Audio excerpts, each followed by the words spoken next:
Mushkubanes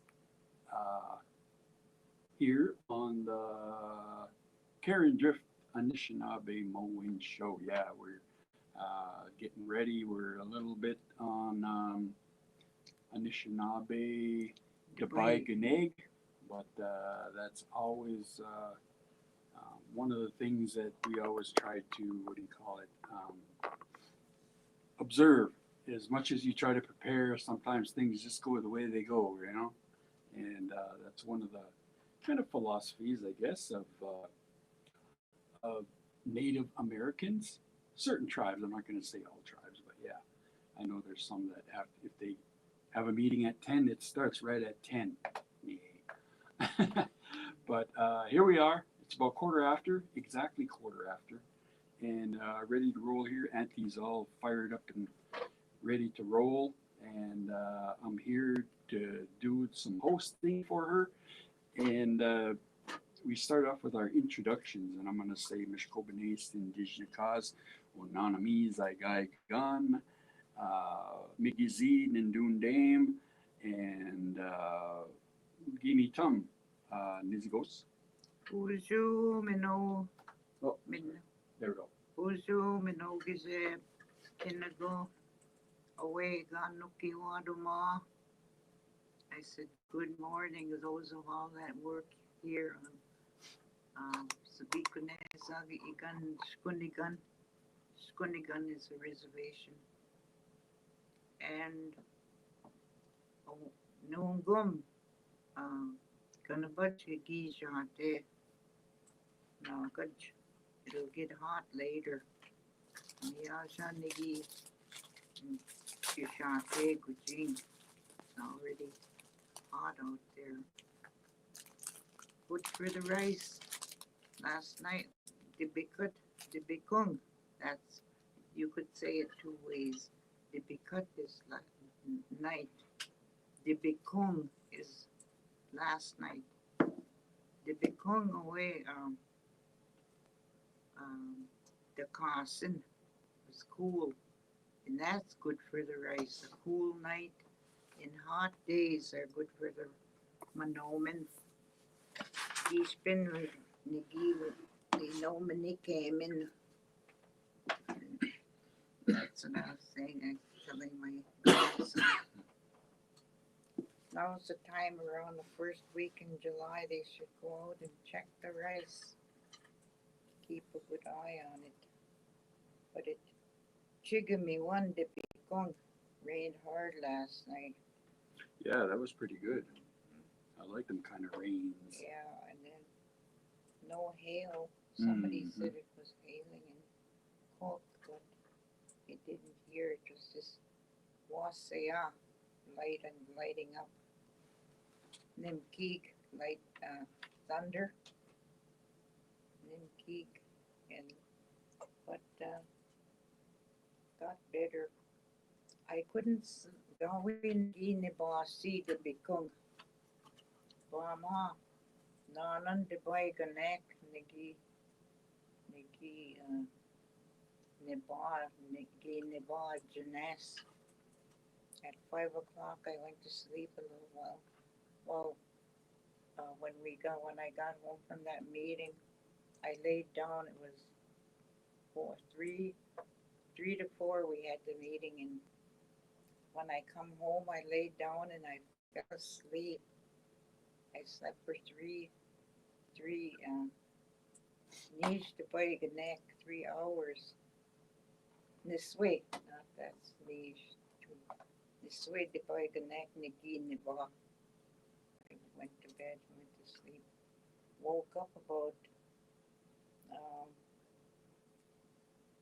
Nimbadas way to Boyganek, 6 o'clock, and I couldn't sleep last night. I was up yet at 4. Ni went to Boyganek. Niki, Gaya bin Niki Shkus. But that usually happens when I take a long nap during the day. But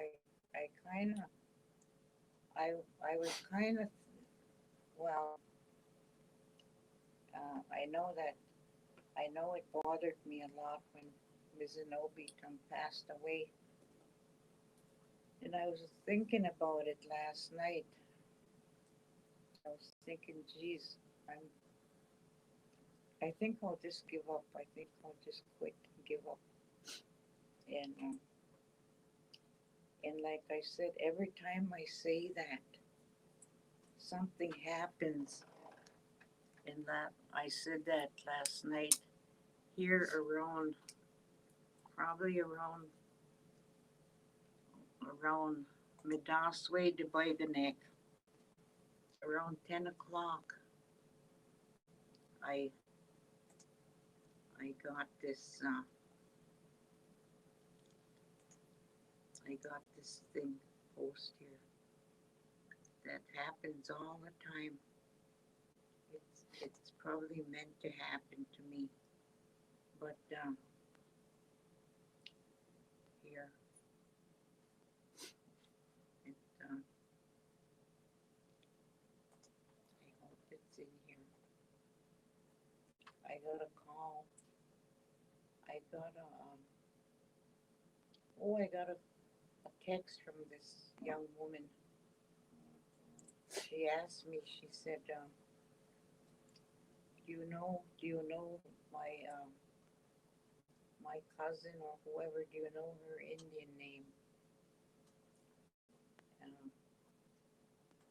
She's in Duluth. She said you know her name.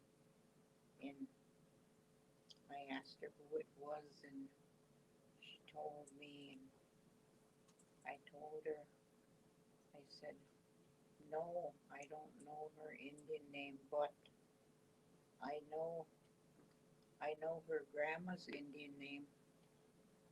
And I texted her grandma's Indian name, the lady that she was asking for. I said, I said a lot of them, when they're sick and in a hospital, or even if they pass away, I said, if nobody don't know their Indian name, they can use the man can use their dad's or their grandpa's name, and the lady can use their mother's or their grandma's name. But I knew this lady's grandma's name, because she's the one that gave me my Indian name when I was little. And so I told her this her great grandma's name, and I haven't heard from her ever since. But it seems like when I have them thoughts like, oh, I'm just gonna stop and I'm not gonna do this anymore, and feeling too bad, and then somebody will call me right away, and ask me to do something, and so I won't turn anybody down. I'll just tell them if I know, or if I don't. But so there I was last night texting her and telling her that what her grandma's name was. But I know I shouldn't feel that way, but plus there was this little bit people at the meeting. Well, I told Perry I should just bring eight or there. That's all they're gonna be. Well, we had 10 people, and that's a start. And Well, that's pretty good. I thought I wasn't there. I didn't realize until coming in this morning on my ride. I'm like, no, that's right. I saw your post that, and I was like, oh, I forgot that meeting. It just totally went right by me. Yeah. So, and then I was telling Dale earlier, I was like, I try to set myself some reminders or some alarms using all these phones I got, and I never make it to my meetings, like a lot of Zoom stuff. I don't know what that is. There must be a way to tease in India that don't know that can't make his own wedding on time. Yeah. Which is what actually happened to me. I was an hour late for my own wedding. Oh.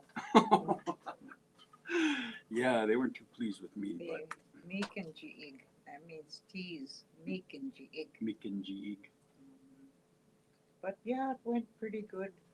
But what we talked about was getting the trying to get the language back into the classrooms more. Mm-hmm. You know. Yeah. And that's what I said. You know, what I wanted years and years and years ago when we worked at Head Start. You know them things up in the what are they?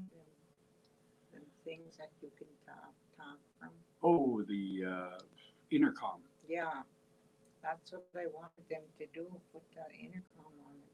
Have someone talk the language when the kids are coming in every day. Yeah.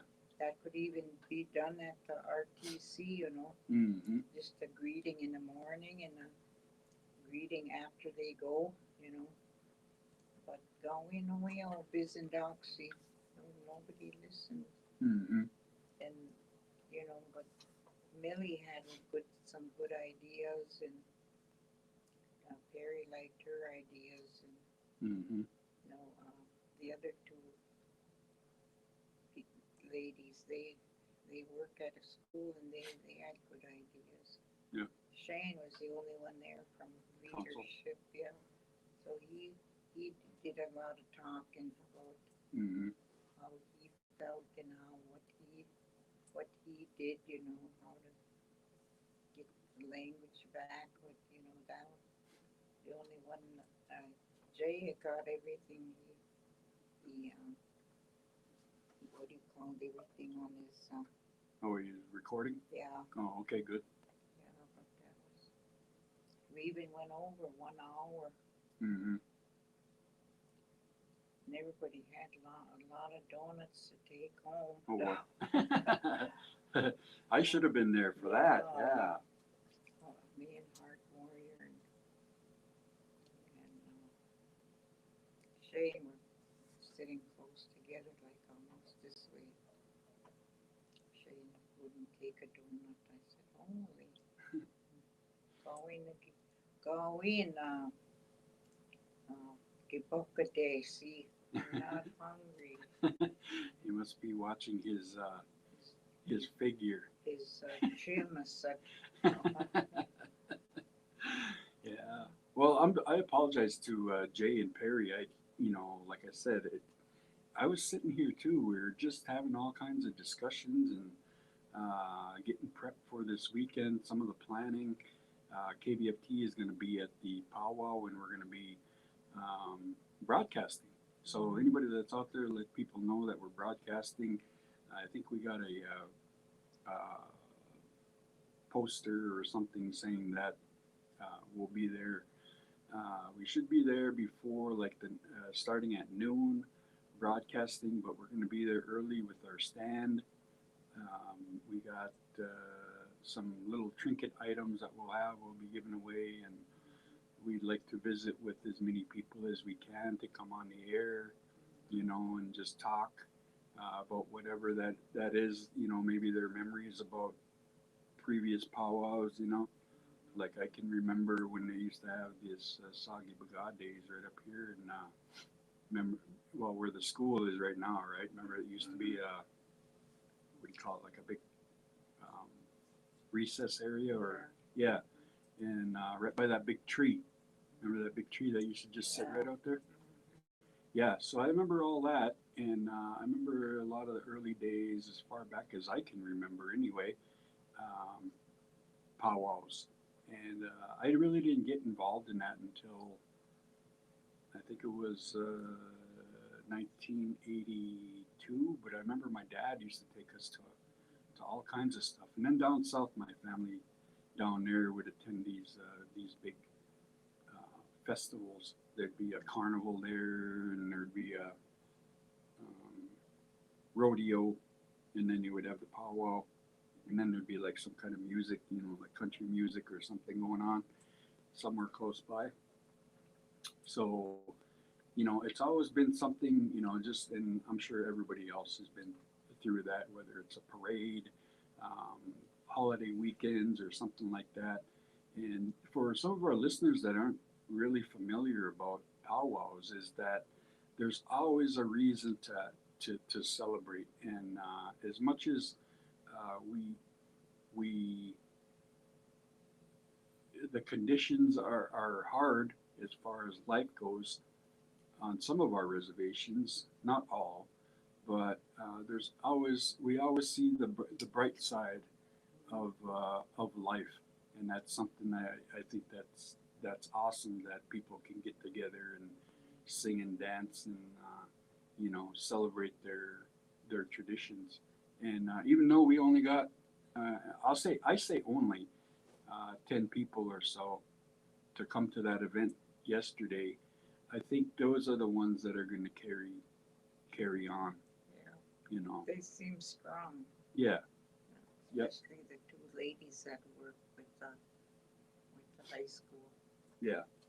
And so, what's surprising to me is that there's quite a bit of teachers that have come through, that do teach.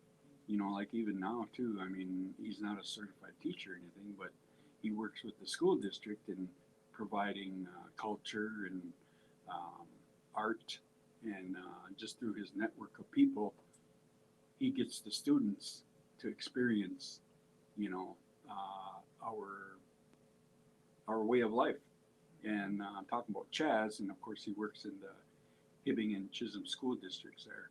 And there's other people that are out there. I remember all through the years, like we lost a lot of people. Mizanopi Tung, he taught language and culture in our school here, and probably other places. I don't know his personal. Fond du Lac, yeah. And it's happening, but there's also systems that we need to change, because a lot of the rules that are in place, and of course they come from, I want to say, civilized. In their own words, they think it's civilized, and in a good way, that they're providing this education and they're providing this knowledge to the students. But at the same time, when you're on a reservation, I mean, you're dealing with Indian people, Native people. Yeah. And right here, it's of course Anishinaabe people. And I always used to wonder about that, like at the college at UMD where I went, the student organization was called the Anishinaabe Club. And Anishinaabe just kind of talks about us as human beings, spontaneous human beings, but there wasn't no indication of, I don't think that means like, well, yeah, it does mean the people that live that way, or, we were given a certain way of conducting ourselves and in observing the world that we live in. But, there was a lot of, over the years, I think they're called now the American Indian Student Organization. So I suppose they wanted it to be more inclusive or whatever. But at the same time, they wiped out Anishinaabe, so it's kind of funny that even our own people, are working towards forgetting that little piece of language, and understanding what it symbolizes, because we're not trying to exclude other tribes. We're recognizing the people from this land, that were originally here, and so if I went to Arizona State University, and I come from Washington or up in British Columbia and I'm Salish or some other tribe from up that way, I wouldn't really be that upset if a lot of the stuff down there was oriented towards the cultural people that live there, you know, and specifically there's what Pima, Havasupai, you know, and all the other southwestern Arizona, you know, tribes that are located there, Tunahotum, and so there's things that are like that I think we're being too, I don't know, I don't want to say politically correct, but yeah, we're trying to represent and be who we are as American Indian. You know, but you know how some people don't like American Indian, the word, you know, American Indian. Some people don't like the word Indian, you know, because that's Columbus's word when he was trying to find India, you know. And there's always that joke about, well, what if he was looking for turkey? You know, would we all be turkeys? You know, you know. So, you know, I was just thinking when I first went to school into the first grade, there was no Indians at all in the school. mm-hmm. Everybody, all the teachers were non-Indian. Mm-hmm. The principal, and all the way to the sixth grade, there was never an Indian teacher in our room Mm-hmm. until we got to the seventh grade, and then Mr. King was there. Oh yeah. And then Mr. Huerta. Yep. Them were the only two Indian teachers in high school left. But then they didn't know anything either. Mm-hmm. Mr. King would ask me how do you say corn? Yeah. And I said mandamin. Mm-hmm. And that's the only word he ever asked me. Uh-huh. And Huerta, he's a Bois Forte Indian. Yeah. You know, yep. He never even, he was related to Wake-em-ups, Mm-hmm. you know, and but them are the only two teachers. Yeah. Then like later on there was Teresa. Yep. And then Ray. Yep. Ray. Okay. Yep. I think them were the only. Oh, then Jones, and then Jean, Mm-hmm. and then they had other ones. Like I remember Moots was a teacher at Head Start Mm-hmm. when his Ange and Tara and Robin were just little girls. Oh yeah. So he was, Mm-hmm. and I think he was the only man teacher, Mm-hmm. you know, Yeah. in Head Start. And you know, it's hard. Like if you didn't grow up in the traditional way, you're not gonna be interested in it. Mm-hmm. Like me, I grew up that way, and that's why I have a big interest in the language and the culture. Yeah. And, you know, Well, I think it's important only because of our identity. You know, my dad used to say, well, if we don't keep our way of life, you know, doing what we do, you know, hunting, fishing, gathering, using our language, doing these, or at least recognizing these ceremonies in Native American medicine. You know, if we stop believing in all that, then we're not going to be Indians no more, like you were saying. You know, and that's going to lead up to where it's going to prove the point to the rest of America that you guys don't need to be recognized as Native American anymore. You know? then we'll just be like, Yep, we'll just be like regular people. We'll be bush people, you know, we won't living out get in the no middle of help. nowhere. We won't get no help from anybody or any. Yeah. Well, that's happening all over the world, you know, with indigenous people. It's sad.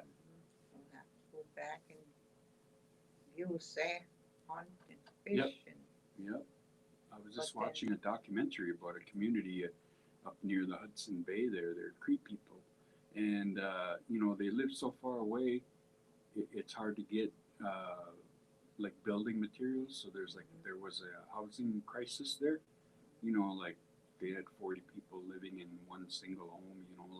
Like your house, there was like 20 to 40 people living in each.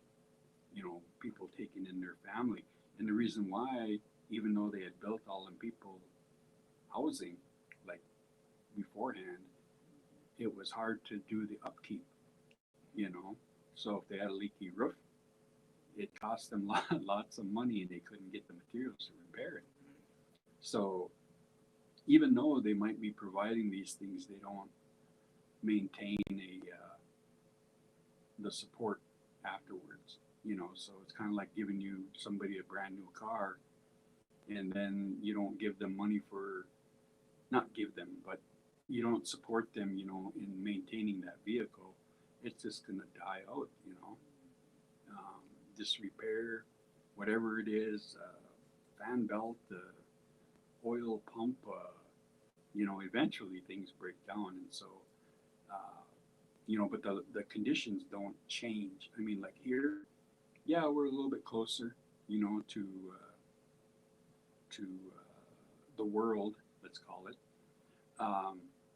20 miles away. We can go up to Highway 53, but it's a one-way in, one-way out. And we came out here because this is where we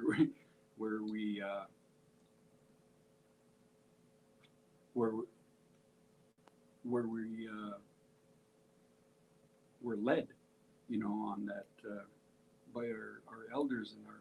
Where they hit us. Yeah. But I think it's kind of a two thing, because in the state of Minnesota, Nett Lake was the last native community reservation that was ever censused. We should get old Jared up here to talk about a lot of this. But because we were the last tribe to be counted, or to be statistically archived, that was something that kind of would tell people, like even our Highway 65 that ran through the reservation, that was the last piece of road in Minnesota, a dirt road on the state highway, to be paved. I mean, that's how. I mean, we're still living like back in the 30s and 40s, or at least the conditions are similar, where the attitude's the same. Like, okay, they don't realize that, because they always think, well, why don't you just move out of there? You can go to Duluth and find a job. You can go to Minneapolis, find a job. You can go to California and find a job. But we don't work that way. No. We just want to stay here on this little reservation. Well, it's our home. Yeah. You know. We don't. We try to go live in Cleveland, Princeton, Duluth, Hibbing. We didn't last there. We always ended up back here again. Mm-hmm. Yeah. And I hate to see how, like, say my grandkids grow up, and right now they don't know how to fish, they don't know how to trap, they don't know how to even shoot a deer, kill a deer. Mm-hmm. And how is it gonna be if it's something they have to do? And Yeah. There's and that's why that's why we should.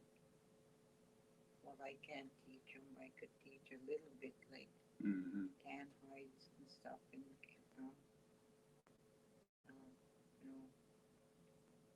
take hides, do hides. Yeah. But I can't go and cut wood like a man, Mm-hmm. And the kids seem like, well, maybe they will when they get big. I think they'll YouTube how to cut wood. Yeah. Yeah, that's what. Or they'll ask Siri or Google Hey Google, how do you make firewood? Yeah. How do you stack wood? How do you build a fire? Yeah, that too. But yeah, I think that's important, you know, and that's so great that you're passionate about it, and I don't ever want you to feel or that you know there's no point to it. I think it's very important, you know, if anything, just to kind of document and archive, you know, like a lot of the stuff that you help KBFT do with recording. And, you know, we're going to start this project for the school district to do those words, you know, in video format using the QR codes and all that. A real cool idea that was brought up by, you know, Adrian and the Indian education staff. So we want to make sure that we you know, support that effort. You know, it's a new piece of technology. You know, it's not like a physical machine or nothing, but QR codes are very useful, and that's something that we're gonna work on later this afternoon. We'll let you take that phone call. Somebody hung up. Oh, okay. But what like yesterday we were talking about like the big rock behind the RTC. That's sacred rock. Mm-hmm. They used to Jesse, their their grandma used to tell them that don't ever let anybody tear up that rock or blast it out or Mm-hmm. you say there's a tunnel goes to the island Mm-hmm. from there. Never, you know. And when Chaz was working up here, he said he'd go down and walk to the RTC and he'd go on that big rock and he'd clean all the glass and Mm-hmm. beer cans or pop cans, whatever. He'd go clean it up and he'd put tobacco down on that rock. And you know that's what I did teach. I mentioned it to the kids in elementary. You know, we can't go when they have powwows. I said, you see a bunch of kids playing, sliding down. One little kid was breaking bottles on that rock, you know, Mm-hmm. and they should be telling them, you know, they can't do that. That's a sacred rock, you know. But there's a lot of things that we got to teach our kids when they're young, you know, not to do this and that. Well, I thought that that reminder that you shared with us too the other day about the canoe races, you know, and just making sure that they put their tobacco down, you know, before they do that. That's important, Yeah. you know, that we don't forget that and recognize that island and respect it. Yeah. I mean, not just that island, but everything, you know. I think that's the way traditionally that we were brought up, you know, is that our relationship with our environment. And all the people that are out there that are non-native, maybe never heard of this stuff. It's let me just say, your culture is coming to an understanding, you know, of native people and our interpretation of our relationship to not just the natural world, you know, but the spiritual world. And, you know, how science is coming to, you know, indicators that point towards a spiritual essence, you know, and you know, you're getting down to what is it now? The latest phrase is the multiverse. You know, I mean, our people have always known that, you know, that there are other dimensions. You know, our spirits. There are spirits that can be here one moment and some the next, and even ourselves as human beings, like you were telling us about Sabe. You know, we're given a gift, and if the people that see Sabe and tell people, and everybody's like, they're just, making that up. No, they saw it, I mean, that's part of the I don't know what you want to call it. If you want to see it, it's the multiverse. All possibilities exist out there. I said if you're gonna see it, you're gonna. If you're not gonna see things like that. I told Shane. Shane got that water drum now. I told him, Shane, if there's any rust this year, I said, can you go like what they used to do a long time ago? They'd go stand on a big rock and pound that water drum 4 times. Oh wow! And he went like this. And I'd like, before I go, I'd like to see some like that bought, bought back at least. I can know that they're bringing this one thing back because, getting up there in age and we don't know what's going to happen from day to day. But Wabung tomorrow, I had Brett pick me up on a little Mickey of Windsor whiskey. So tomorrow at 9 o'clock,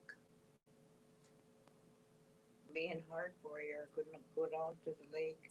If she can't come, and then me and Brandon, we're going to go down to the lake, and I want to do a little lake ceremony with that whiskey and tobacco. You don't need food there. Yeah. So I said usually, anybody can come down there if they want, but I know there won't be that many. That's if you want to learn how to do things. Yeah. And people should learn how so they can carry them on. Say, they can do that in the spring. Yeah. I got to do that before summer comes. So then I'll do that in the fall again. I'll go spill some in the lake, and then I'll put tobacco in there. But that's what I was telling. And that's tomorrow? Tomorrow, Wabung, yeah, Jabat, 9 o'clock in the morning. Oh, okay. We'll be down at Albert's, by Albert's Landing there. Yeah, if you wanna learn, the proper way to make that offering. I mean, that's a good opportunity to come down there and see that being done, seeing it done, but why it's being done. And then if you have any little something like a silver, you can throw it in the water. The spirits like silver. Yeah. Plus, you'll get something back. Shiny stuff. Yeah. They like the one rising time. Well, it was probably around this time I was dreaming. I was wading in the water. I was barefoot and I was walking in the water, and I run into a big bunch of 50-cent pieces. They were all over in the water, and I had a shirt, and I didn't have pockets, so I was putting all the big 50-cent pieces in my shirt here, and then I was hauling them to shore. Yeah. I'd go back in again and put some more in my shirt, haul it back. I did about 4 times and had a big stack of 50-cent pieces. Then I woke up, hear that August came, my Lester's sister went out racing. She was pulling me around out, and we made this lot of money because there was so much rice that year. Oh. And that's what my dream meant, that I was going to get money for making rice. Yeah. Out on that lake on the water. Yeah. So, those dreams are good. Some are bad, I was going to tell you about one that I had about, I think it was about 3 weeks ago. I keep forgetting. Usually I try to just let you go on, and then I don't want to interrupt you usually. But I remember I had a dream like that too. Well, not like that, but it was this thing world, everything was moving around, and it must have been moving around like really fast because everybody was kind of blurry, you know. And so when they would move or walk from here to there, it would, you know, just kind of, they would have like a little trail going on, you know. So everything that was going on, there was a kind of like a social gathering or some kind of, it wasn't like a poll or anything. It was just a bunch of people that were interacting with one another. There was everything that was going on, you know, like kids and grandmas and grandpas and like your extended families were there, and they were all just mixing together, you know, cousins and so mothers, fathers, daughters and fathers, brothers, sisters, all these were happening. And I was looking around and, you know, just kind of slowly looking around. And then when I came back around, I think towards when the dream started, I looked at the back of there. And there was this man that was there. He was smoking a pipe, you know, and he wanted me, you know, to smoke from. And I was like, why is he not like with the rest of them? You know, like a blurry thing, because I could see him just really clearly, you know. And so he offered a pipe to me on the head, and I took it and smoked from it, and you know, gave it back to him. And everything that the people that were like blurry, they kind of slowed down a bit, and then I could kind of see everything that was going on. Well, I kind of knew what was going on before, but I don't know how to describe it. Because they slowed down and things were like more, everything could come apart, you know, easy. And I knew what was going on, and it was all kinds of situations, like they had lost, you know, a mother or another family, or they had lost a daughter or a son or something, and you know, people were having babies, and I mean, it was like all this life stuff that was going on. People were falling in love, or breaking up, and you know, that's what was happening. It was all blurry, you know. Yeah. Well, that, for one thing, you own a pipe. Okay. Our spiritual dream I had, it someday you are gonna own a pipe. Mm-hmm. So maybe by the time you're like 60 or later on, you know, 65, Yeah. you are gonna get a pipe. Somebody will with you, or you know. Yeah, in the pipes. Maybe that's, I was looking for that stuff up this morning. My little nephew, well, he's a young man now. He's about his mid-20s probably by now. But when he was a little boy, you know, it used to make us laugh anyway, because he said the greatest imagination. And always probably, trying to find it. But you know, find sticks and see you can use them for toys, like that. And so he always used to find these really cool looking sticks, and he would use them like guns. He'd be carrying them around you. And I just myself, I'm like, that little guy's got real vision. Like he can see things. And so when he was getting around, I probably would have a stick on the ground, you know. But he could see something in that stick. And when he was using them as toys, I was just like, wow, that is so imaginative, you know, and I'm so glad that he do that, you know, because I, you know, I was looking, yeah. So the way that pipe, it had a long front part to it, and it was curved. Well, it wasn't all the way around. The bottom was flat, but there was like a stuck up from the bowl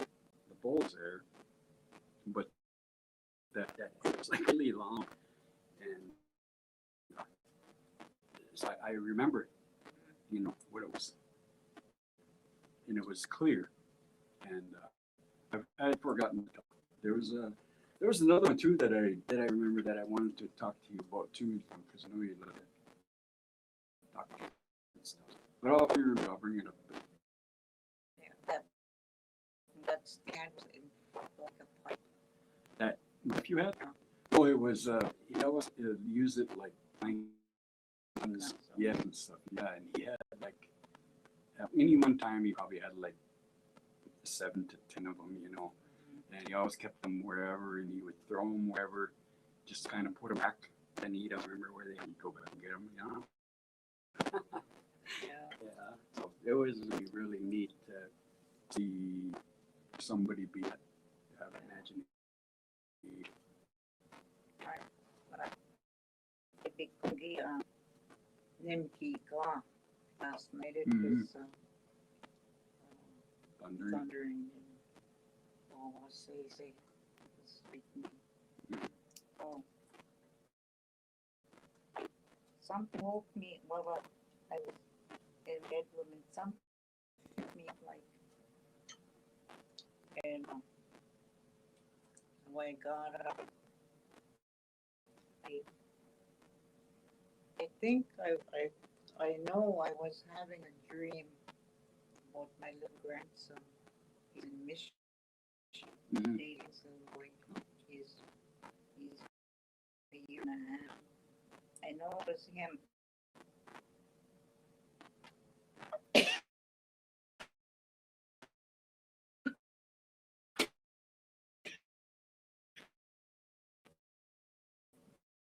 But it's him that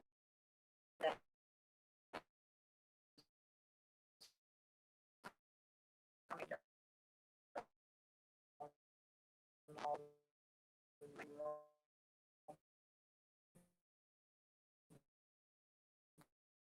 Mm.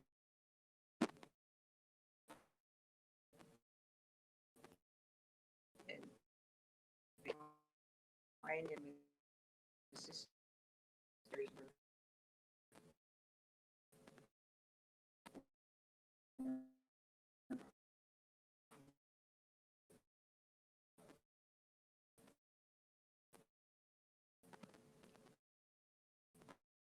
and um,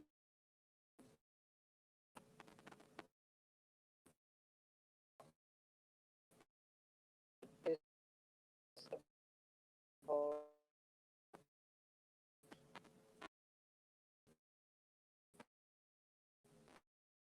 I don't know,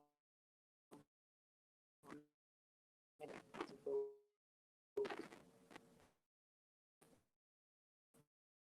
um, our police asked me that he needed the one don't have a good name. So and then in the bed in my bed and I have my window slightly open. I could see the moon was open before it rained. And see that moon was doing different things. I fell asleep and then I woke up and then I said, there, I said, what his name? And I can't tell me what his name is going to be until they bring me tobacco and put it on and give him. I'm going to give him my Indian. Wow. Right now, now we lost Mr. Novi Tongue. Mhm. There's two of us. Mhm. He's the one he named Anthony. Mhm. Yeah, it's one of the things that it's just not there, not familiar with color. Otherwise, I'll be you again. And Chris came to me. How do you say bear paw? I said, oh. He said, oh, I got it in there from this lady, and she said it. She just cried out, said his name is bear paw. Yeah. I said, you got dream, you got when you tobacco, you did dream, and you know and dream in that. My kids are through the day, Mm-hmm. probably enjoy. They do their homework. Oh, okay, yeah. And I said, we probably won't have any book here now to that. Mm. Maybe Jenny would frog. Yeah. And, Mm. and there's nobody, I don't think. Maybe some there is maybe. So I have my kids to go through them, so there'll be some here. Yeah. I said, don't expect anything right. I said, give me 4 years to the names of kids. Yeah. I said, and I still have dreams about little kids doing bigger people, many little kids. Mm-hmm. And my mom would give names, and she said she would only give names to girls, that's all. She wouldn't give away. Oh.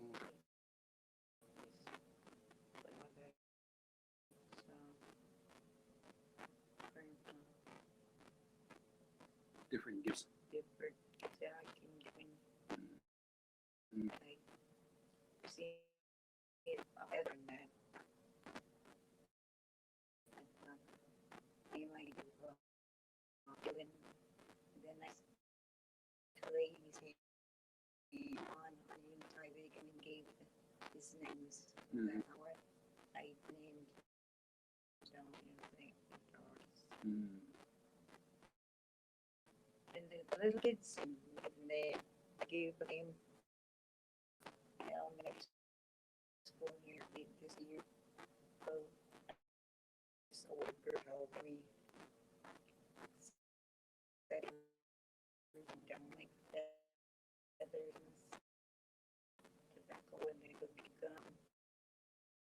He said when you can hold or just do just never on the floor. Just one of us. Just yeah. And we're talking about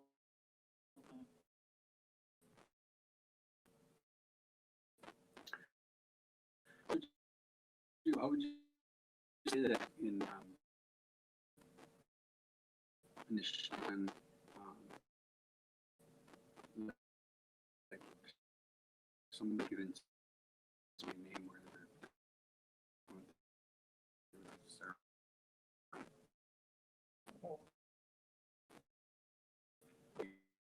Thanks, when they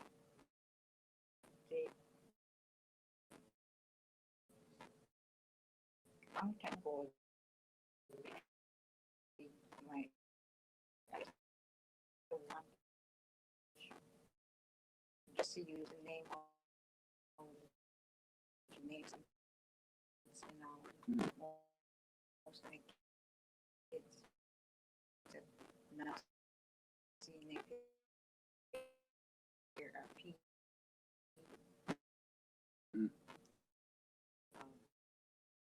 Care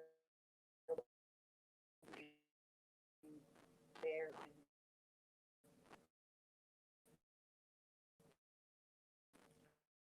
and his name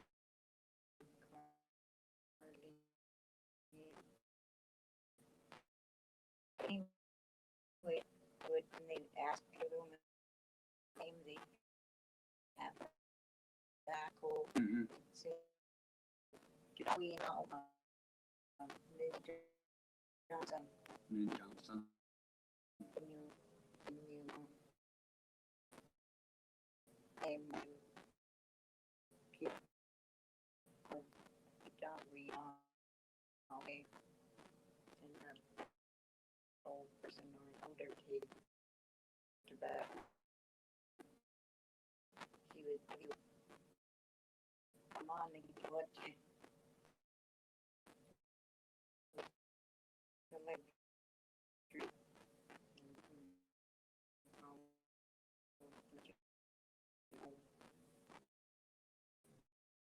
what bring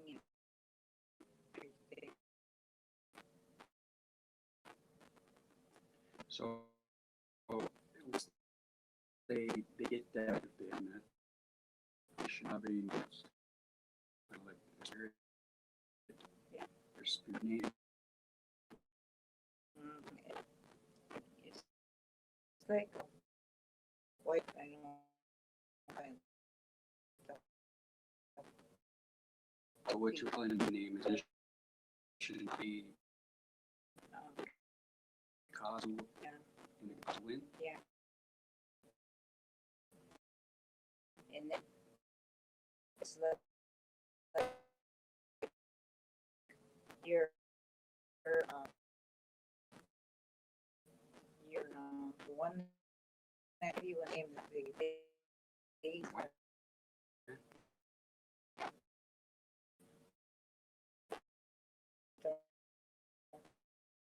the white says God. Mm. Mm.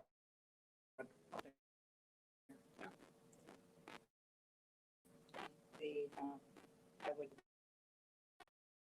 your holy gold you had or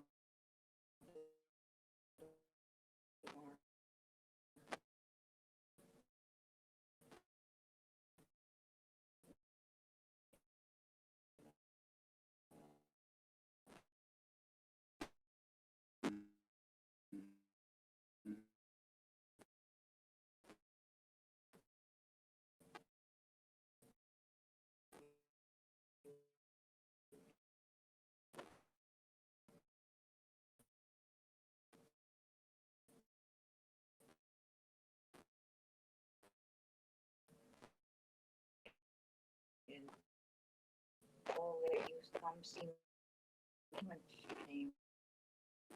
She followed from I decided, oh, I'll be the stronger. And she threw me some. She ate. She sold her dated.